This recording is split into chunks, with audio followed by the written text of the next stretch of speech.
Hey guys, welcome in a quick alternatives to the YouTube TV. So the first one is Pluto TV that you can actually check out for yourself. So you have a lot of live channels, no account required, cable live experience, live sports, major content partners, news channels. And the cons is that you don't have any DVR functionality, can pause, rewind live TV, limited current premium content, no local broadcast, constant freezing sometimes, right? So this is for the Pluto TV. Now, another one is Tubi.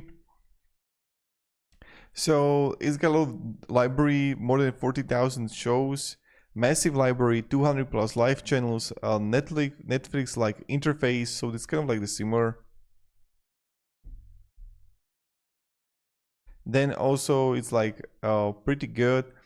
Now, when we're gonna go further about the Tubi, what are the kind of important things you have to know is that with the Tubi, you are going to get another thing, and that's fewer ads, niche content, major studio content, Super Bowl streaming, but you don't have a live TV outside North America. Requires account for R-rated content, older content library, and no DVR.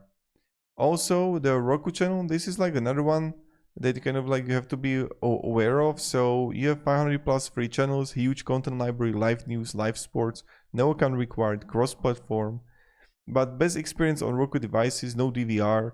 And so this is another one. And then also the Plex.